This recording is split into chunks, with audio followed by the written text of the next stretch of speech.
Hello friends, welcome to my channel.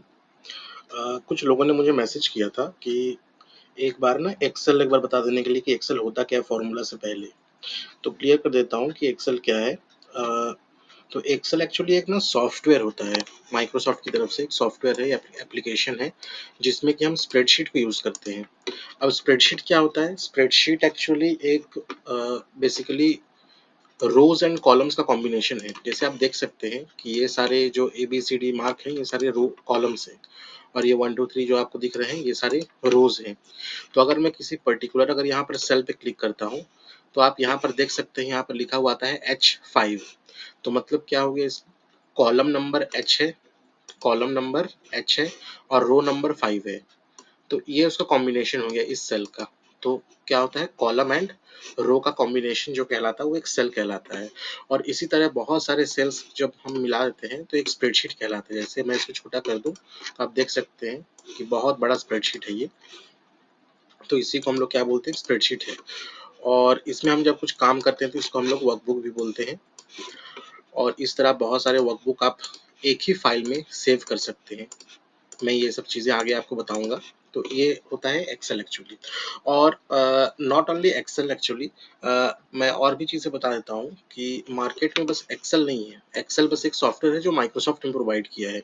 इसी तरीके से गूगल ने भी एक अपना सॉफ्टवेयर दिया है जिसका नाम है गूगल शीट्स, जिसको आप ऑनलाइन यूज़ कर सकते हैं। तो गूगल शीट्स भी बेसिकली ऐसे ही होता है। मैं आपको एक बार उसको दिखा देता हूँ। जैसा कि आप देख सकते हैं, ये है गूगल शीट। ठीक है, इसको भी आप एग्जैक्टली सेम वही चीज़ है। इसमें भी आपके ये कॉलम्स होंगे, इसमें भी आपके सेम वही रोज होंगे। सारे फॉर्मूलाज वगैरह आप कुछ भी कर सकते हो। एग्जांपल के तौर पर मैं दिखा सकता हूँ, यहाँ पर 20 है और यहाँ पर 30 है। इनका मुझे सम निकालना है, जो कि मैं पिछले वीडियो में बता चुका हूँ। तो नॉर्मली आपको इन दोनों को ड्रैग करना है और एंटर दबा देना है, तो ये सम भी हो जाएगा। तो नॉर्मली ये गूगल की तरफ से है और वो माइक्रोसॉफ्ट की तरफ से है, बस यही अंतर है। और भी बहुत सारे सॉफ्टवेयर आते हैं। लिब्रे का आता है, ऑफिस, लिब्रा ऑफिस, जो आप मैकबुक में इस्तेमाल कर सकते हो। तो इस तरह के बहुत सारे सॉफ्टवेयर हैं जिसमें आप स्प्रेडशीट का इस्तेमाल कर सकते हो।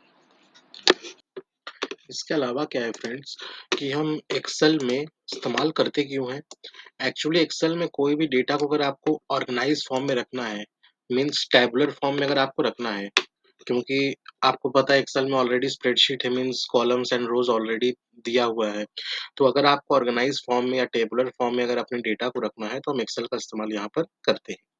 नॉट ओनली दैट, अगर आपको उसी डेटा को अगर प्रॉपरली रिप्रेजेंट करना है ग्राफिकल फॉर्म में, स्टैटिस्टिकल फॉर्म में, तो हम क्या करते हैं, एक्सेल का इस्तेमाल यहाँ पर कर सकते हैं।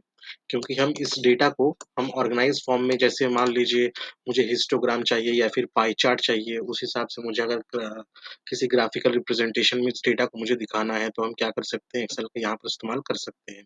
नॉट ओनली एक्सेल, हम वर्कबुक, किसी भी एक स्प्रेडशीट का इस्तेमाल कर सकते हैं, लाइक गूगल का, माइक्रोसॉफ्ट का, किसी को भी हम इस्तेमाल कर सकते हैं।